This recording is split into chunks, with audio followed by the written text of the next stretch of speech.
I don't know if I'm the only one who gets like this, but sometimes when I wake up hungover a little bit, or like after a night of even just like a couple drinks, I wake up with this like anxiety. It's like this feeling of anxiousness and like almost being kind of feeling guilty, right? Like being a little bit mad at myself for drinking or drinking too much sometimes, or for some of the things I might have said or did. But I've been realizing lately that I get this feeling of anxiety when I wake up, even after nights of not drinking. It's like when I wake up, I'm looking for something to be mad at myself for. Like, what do you have to get done today? What time did you wake up? Did you not wake up early enough? Did you not go to sleep early enough so that you can wake up early enough today? What did you do wrong? And it's like almost from the second that I wake up, right? And I realize that this is not healthy. This is definitely some kind of like high functioning anxiety or something that I probably need to work on a little bit more within myself. But I've been realizing the more that I share these feelings, that a lot of us feel the same way, right? I think a lot of us are conditioned to have this unhealthy relationship with productivity and with the way that we see time, right? Because we don't feel like our time is our own. I always say this, but we are human beings on a spinning ball in the middle of space. We invented the importance of money and productivity and work, but none of this is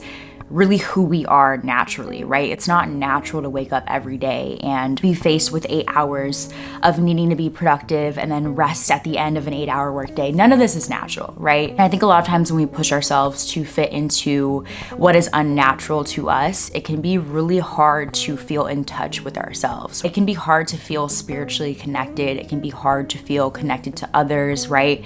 It can be hard to be kind to yourself in moments when you're trying to push yourself to be something that you're not, right? Something that none of us are, but we've been conditioned to be, which is a robot. But in this video specifically, I really want to talk about this process of learning to be kinder to yourself, right?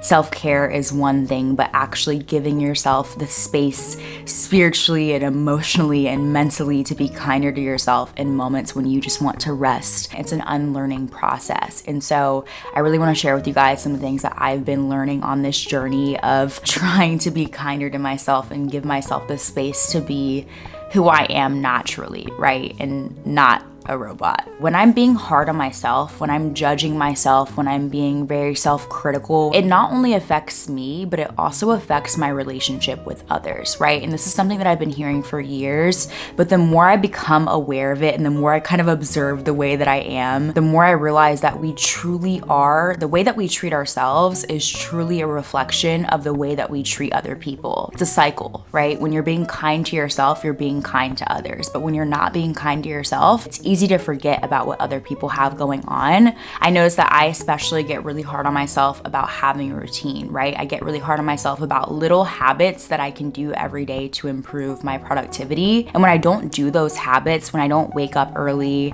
when I'm on my phone too much, when I don't work out consistently, I'm really, really hard on myself. And when I have those days, I'm hard on other people too. I'll notice my boyfriend on his phone and I'll be like, you should get off your phone, right? That's not good for you, right? I do the same thing with other people. When other people post something on social media that I don't agree with, it's easier to judge people when I'm being judgmental towards myself. Like when I'm being tough on myself, I naturally, without realizing it, without meaning to, I project my doubts, my insecurities, my need for control onto others, right? And the people that I love. And I realize that the more I start to do this, the more I feel shitty about myself. It's like this negative cycle that feeds itself. So if you notice that you're kind of struggling with your relationships, or maybe you're projecting onto other people, I always say start within. Look at the way that you're treating yourself, right? Are you making time for yourself? Are you overexerting your energy onto your relationships? You might just be spending time with people, right? But are you actually loving the people in your life? And 9 times out of 10,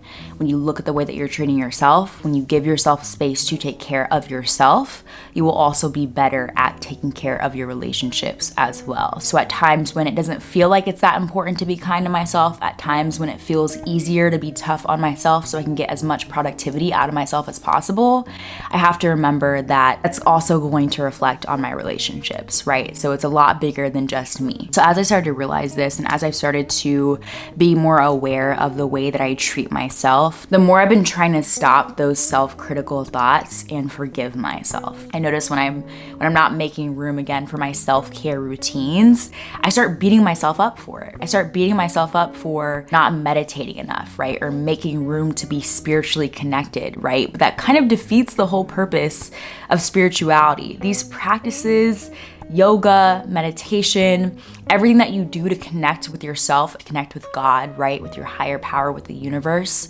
These things will always be there. That's the whole purpose of them, right? No one's mad at you. God's not mad at you. The universe is not mad at you. You don't have to be mad at you for taking time away from those practices. We live in a society that puts a lot of pressure on us, right? To constantly be productive, to constantly be doing, right? And this society makes it really, really easy to not feel spiritually connected, to not feel connected with yourself. And it's okay if you sometimes fall into that trap, right? Because it takes a lot of unlearning to get out of that trap. So give yourself time and give yourself space to sometimes maybe feel spiritually disconnected. Don't put pressure on yourself to unlearn this all at once. You have to forgive yourself, right? Forgive yourself for being hard on yourself. And also realize that there's gonna be moments in your life where it's gonna be hard to take care of yourself, right? It's gonna be hard to be kind to yourself because there's a lot going on, right? Maybe you're really busy and you have a lot of deadlines coming up and you focus on just being productive and not meditating, and that's okay. There's gonna be times in your life when you're able to, and maybe you actually need to push yourself a little bit more to get things done and to be productive, right? To go after what you want. There's also gonna be times in your life when you have to slow down and give yourself time to rest. Give yourself space to flow into deep rest and deep working stages, and recognize that there's an ebb and flow of life, right? There's a duality of life. The only way to improve how you take care of yourself is to have moments when you're not doing it, because then you can really observe, like, I don't like the way this feels, right? I don't like the way it feels when I'm not getting enough sleep every single night. So I need to start doing that. That's how you improve